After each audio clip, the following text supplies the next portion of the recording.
actually it was an amazing screening because you had, I'm here at this moment in your country where the same problems are going on that are happening in Poland, in the UK, in the USA, and there seems to be kind of a desire by people to understand this problem and to become part of fighting it. And I felt that in the room, and it was great because it's more than a screening. It's like this energy to change the system, and I'm very happy about that. The film has to, what that shows is that it touches kind of an emotion in people to want to talk about issues, and to me that's more important than talking about the technicalities of a film. And there were a few questions later, or comments on certain ways the film was constructed, but to me, it's like music. It's like if you start talking about a song and saying, well, that was a good note or that was a good lyric, it's very specific. But if you're talking about the film, about the music as an emotion, as what it provokes in you, to me that's more important. And so I'm very happy that it provoked a conversation about something that's not about the film. It's a very warm film festival, and it's about documentaries. And it's about what I love, which is documentary filmmaking. So I feel good, and it's also my hotel is right across the street. It's easy to get here, and I had a really great lunch here today. So your food is really good at the festival. So I feel at home. I don't know Romanian documentaries, but I know Romanian cinema. Of course, I'm a very big fan of Romanian fiction cinema, which is kind of like documentaries in a way, the new wave. I don't know what you call it here. I mean, I've seen a lot of your films mainly in Paris, where I live. So I feel like I already have kind of an introduction to your country by having seen those films, and I've met some of your filmmakers in Paris. So I think that the new Romanian cinema is really a cinema. It's kind of like the nouveau vogue in France. It has this quality of being a documentary about the culture as opposed to just fiction films, because they want to make nice fiction films. It's not like in some countries you have a kind of a new cinema and everybody's trying to be a Tarantino, and here they put Tarantino aside and they're doing something which is about the soul of this country. Now I live in Paris, but I spent a lot of time in America, but I lived in America for a long time. So I decided to, about 12 years ago, I decided to make some films in Poland. And my roots are Polish and English and American and European. And but I know the Polish language because I learned it when I was very young. It was my first language. But I'm Polish in one way, but in another way I'm not really culturally Polish. In other words, I didn't really grow up in the Polish culture. But knowing the language and knowing the history of Poland through my parents and reading about it, my approach to Poland is it's not nostalgic. It's more of a personal curiosity of what are my roots about. So I decided to make films in Poland because it was a way to explore things about myself that I wanted to learn about, and the language allowed me to do that. Of course, there's a lot of things that I don't know about Poland, like pop culture. I'm not really that familiar with it. I know cinema culture. I know it's literature, but like up to the minute kind of pop culture or political things that are going on. I don't know that much about those, and I'm not really interested in those things too much. So for me, going to Poland and making films it's a way to sort of confront my parents' history, my history, and I'm interested in it because when the country was communist, it sort of delayed a lot of things that happened in the West. So now that country, like this country, has a chance to form in a new kind of way, and I'm very curious about that. And of course, the West has a huge influence on these Eastern countries, not necessarily a good one. And when I go there, I see this, and I try to look at it in a way that a Polish person wouldn't. I try to look at it as a you know, I mean, I'm not even interested in being American or French or anything, you know. I'm just interested in being like you know, a member of the world, you know.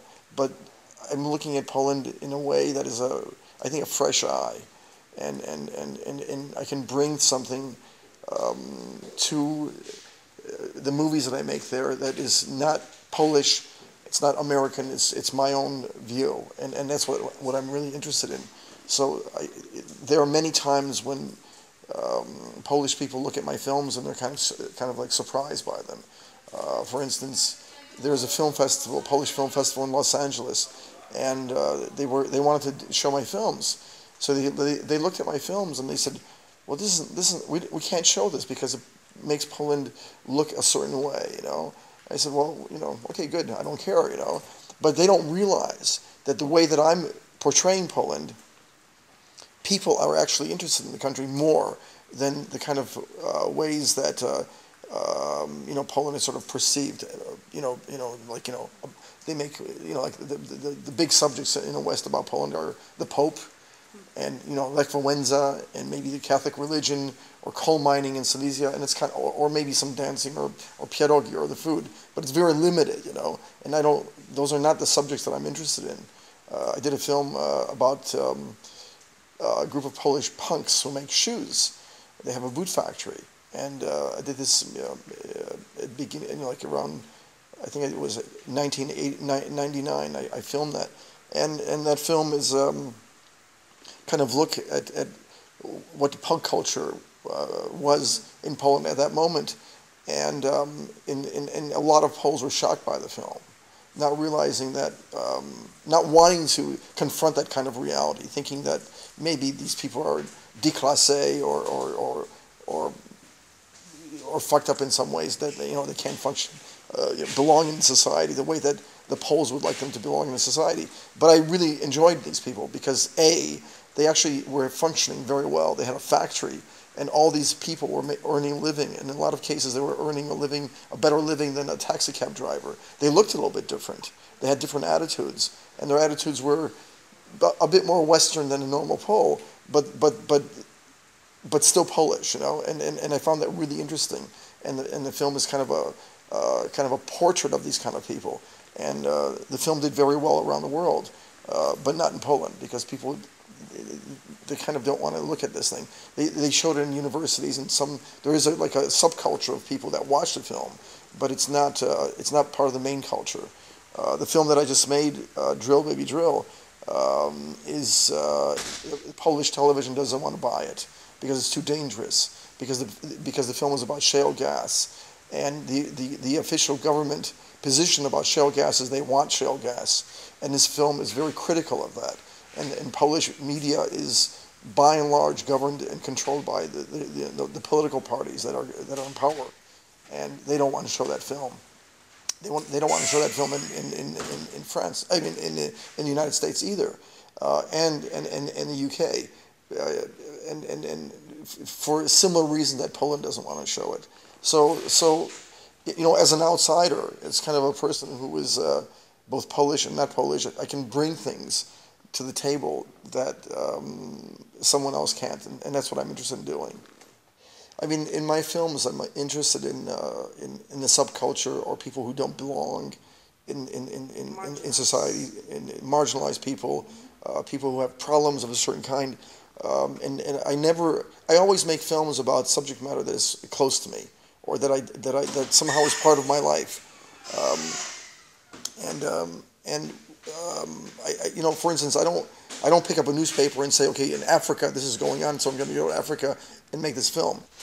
Everything is sort of connected to my life in some ways. When, you know, the underground culture, the outside culture, is now kind of it's become a commodity. You know, people, they make money with it. You know, and I'm kind of not interested in that anymore. You know, what I'm interested in is is finding those things that society is afraid of or doesn't know how to deal with. And one thing that I realized was that farming and farmers are kind of like maybe the next punks, or the underground, because they are small farmers are a dying breed. I forget, but what the numbers are, but I think a farm or two farms go out of business every single day in Europe, and they're disappearing. So the irony is that I live in Paris, and we have a lot of outdoor markets. We have two of them in our area where I live, and they have fresh food, and very good food. And the people that produce that food are, the people who want the good food there, the organic food. They're made by farmers, and it's very expensive, But these farmers can't make a very good living because it's very difficult for them. So I started thinking about farming and how farming is becoming kind of something that's being pushed out and is becoming corporatized. Big corporations are growing the food. So I started thinking about how do I deal with farmers. So I spent a year driving around Poland looking for a place where I felt comfortable and coming and getting and learning about farming, really learning about farming. And because to me that's kind of like an underground subject, And I found these farmers that I wanted to make a movie with. And by doing that film, I discovered shale gas. It was my next question. And that's how I found it. Because one of the problems that farmers have to deal with now is shale gas exploration and mining. So I was with the farmers when we discovered it. And I didn't know anything about shale gas, So we started looking at the shale gas, and I said, this is an interesting subject. This is a subject outside of farming, and I should look at it. And once I started learning about it, and I started seeing how the farmers are dealing with it, I started thinking about ecological issues and world problems that are connected to the actual geology and to the earth and to the water. And then I started thinking, well, these are, we're in trouble. We're really, humanity's in trouble. So I've gone into that direction, but not as an activist, but as a person who wants to tell stories about these things, because I don't want to be an activist. I don't want to be labeled as an activist, and it's very dangerous because with a film like Drill Baby Drill, suddenly you are kind of a de facto activist because of the position I take in this film. But the problem with being an activist is that it's a very special job. It's a job that is very difficult, and it's a job that requires a very special way of thinking. And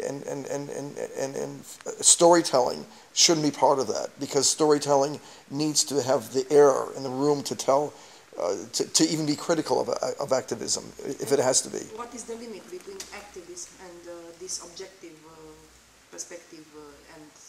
Well, it's very difficult. It's very difficult because, in making a film like Drill Baby Drill, which is about shale gas, I'm critical of shale gas. So if you're critical of shale gas, you have to expose all the problems about it. And when you do that, I have to be careful not to make a propaganda film, because if you make a propaganda film, it will not reach people. The information will go out, but it'll make people nervous. For instance, what's really interesting about propaganda films, and a lot of documentaries are now propaganda films, is that sometimes they don't reach the bigger audience. They will reach only the audience that's anti-shale gas. But I prefer to reach the audience that is for shale gas, because if I reach them, then I can bring some kind of enlightenment into their lives. It's very easy to make a film and say, oh yes, Kowalski made a good film, and we're behind him because we're against shale gas. But I really want to reach the other people, and that's the objective, and it's very hard to do that. And that's why I don't want to be an activist, because I want to. I'll help the activists. I'll show the film in their, to help them, do what they have to do. But I'm really interested in reaching the other audience, and I think that that should be the objective of any storyteller. And I'm a storyteller. Where did you find the funds for Big Bad Baby Drill? The film is financed by Arte Television. And Arte Television is French and German, and this is an interesting story because it was the film. I very rarely, in fact, I never make films for primetime television. It's something I don't know how to do, and I had to learn how to do that. And you had a commissioning editor. I had, yeah, everything. yeah. I mean, I had a commissioning editor, and we talked, and he was very nervous because it's prime time, and you know, because he doesn't want to lose his job, you know. And he came to Warszawa, and I had my first cut because I was editing there. And he came, and he looked at the first cut, and I was watching him from behind, looking at the film, and I knew in about 2 minutes that I'm in trouble, you know. But as I was watching the film with him, I knew the problems with the film. You know, I knew what the problems were, but I needed him to be in the room with me to make me understand that. And then he'd turn around at the end of the film and he said, well, you have a lot of great stories, but where's the story? You have a lot of great scenes, but where is the story? You know, it's not the story that we talked about when I told you that I want to make a film with you about shale gas. And I said, well, you know, I understand the problem. And the problem was that I didn't have my voice in the film at that point. I was working in my other way of making cinema. So I very quickly, I said, don't worry, I'll make it work. And in 1 month, I made the film that's playing here. And I did that very quickly because I understood what the problem is. The problem is that when you're working for 8 o'clock television, the audience is you know, it's democratic, right? No matter where you live. If it's 8 o'clock, whether it's in a socialistic country or a capitalist country or, you know, a fascist country, you have the ability to change the channel, you know? You can turn it off. So I realized that my objective is to keep the audience there, but I don't want to do it in an artificial way, you know? So I realized, okay, so about every minute, I have to do something with the film to bring the audience in, Maybe sometimes I have more than a minute, you know, but the objective is to keep the audience there so they don't change it. And I did it with my voice and with the structure of the story. And I added my voiceover to it, but I added my voiceover into the film from my point of view and not from a journalist's point of view. For instance, I don't use techniques where you see me walking down the street or me on camera, you know, exposing things. I did an internal monologue, sort of reliving my experience of making the film because I wanted the audience to discover the story with me. I didn't want to give the audience a lecture about this is going on, this is going on. I wanted the audience to feel like, oh, what's going to happen next? What's going to happen next? Because that's how I discovered the story. For me, the entire process of making the film it happens. The entire process of shooting the film is discovering the subject and discovering what is happening, and it's a surprise to me. I need to be surprised always. I mean, if I go somewhere to film a scene, I'll go there because this person is coming out of jail. So I go with my camera and I film the person coming out of jail, but I'm looking for something else. If I don't find a surprise at that moment, maybe the person's girlfriend is there and she's crying or whatever, you know.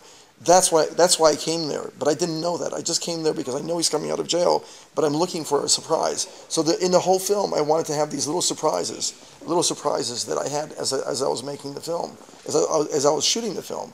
And then I tried to relive that in the editing room with the construction of the story, but also with my voiceover. And I think I do that with most of my films. You know, in fact, all my films are a sense of discovery for the audience. There's a huge audience for documentaries now. I think that we're kind of for a lot of reasons. Okay, so let me just isolate them.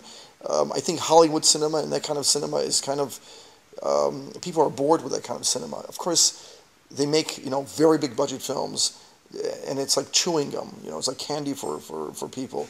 So, and people are addicted to this, so they go and see that because that's what's there. But I think there's a real problem in Hollywood kind of cinema, and that's why I really like the new Romanian cinema. To me, it's almost like watching a documentary, but that's another story. The problem with cinema is that I think that Hollywood is not telling the story of our time. They're telling an artificial story, and people are kind of bored with that. Even though it's like McDonald's hamburgers. You know, people go there because it's cheap and it has the same taste, but there's not a great deal of pleasure of, you know, eating that kind of thing. And I don't think there's a great deal of pleasure in a lot of Hollywood films because those films are not telling the story of our time. You know, you don't see too many old people. You don't see, you know, too many varied people like blacks and, you know, gays and all this kind of stuff. They do it, but very artificially. And documentaries are stepping in, and the time that we're living in is so dangerous. There are so many problems that people are losing interest in fiction because the nonfiction is so overwhelming, you know. So I think it's a time of documentaries. So documentaries are changing also, but Michael Moore had a huge influence on documentaries because of his technique of making films and because they made a lot of money. So Yes. so that is a big thing. Now, am I a big fan of Michael Moore films? No, I like Michael Moore because he's a really interesting guy, very intelligent. But Very good character. yeah, great character. You know, he's a stand-up comedian, but his films are boring. You know, I mean, he uses the same techniques as the right wing does. You know, Same cliche. and cliches, and they're boring. But they had a huge impact because they made so much money. They made, I think, more money than any other documentaries in history. So that's a problem. You know, because a lot of people who are interested in putting films into the cinemas, they're looking for Michael Moore kind of films, or Super Size Me, which is another kind of film that I don't like. But having said that, there is this huge interest in documentaries now, and I think that documentaries are being shown in cinemas and they're making money, and they're on the internet, and you know, a lot of festivals are showing them because people want to see what's going on around them in their lives, because television is not doing the job. Television is not really telling the stories. Television is showing a propaganda story or very simplified, simplistic versions of the story. So documentaries are stepping in and not pushing television out, but they're giving another option for people to see what's going on. And that's great. I mean, you know, it's really interesting because Drill Baby Drill, Arte was afraid of the film. You know, they were afraid of it. They didn't, you know, like there was a great deal of uncomfort with the film. And it played at 8 o'clock. And it had, it's in the top 5 ratings of the year, you know. So now they're looking at that film as maybe we can make those kind of films, you know, that's not so safe, that has like a position, you know, that you know, is done in a certain kind of way. So, you know, if a film is successful, then people want to copy it, or they want to duplicate it, you know. So I've had calls from other people who have seen the film in other television stations asking me to do something for them with other subject matter, but because the film is successful. I'm making a film about the problem with democracy, and I'm making a film about the revolt of the middle class. And I'm shooting in Poland and the United Kingdom and France, and I'm shooting some scenes here. The scenes are connected here to fracking, but the film is not about fracking. But I'm making part 3 of this trilogy, and Drill Baby Drill was the second part. There's another film that I made that's on the festival circuit now. It'll be coming out in France. It's called Holyfield, Holy War, and it's the first one. And now I'm making a film that I think the working title is The Middle Class Revolt, and it's about the crisis in democracy. And I think that from what I know about this country, I think there's a crisis here in democracy that's very similar to the crisis in Poland, in the UK. And in a lot of countries, because the governments are not listening to the people, and it's a really, really spreading phenomenon. I mean, they probably haven't been listening to people for a long time, but they're very specifically becoming more technocratic, more geared towards allowing multinational corporations to do what they want, and really not. There's no representation in the government of the people, you know. So I'm interested in that subject because I think that this century that we're living now will become the century of a different kind of revolution, and the revolution will be the middle class people who are really tired of the governments and the multinational corporations, and I think that we're going to have breakdown in society along those lines, and that's what I'm interested in doing right now. It's kind of like it's funny because I've come to the middle class to try to represent them somehow, you know, in a kind of a radical way, and I'm playing with that.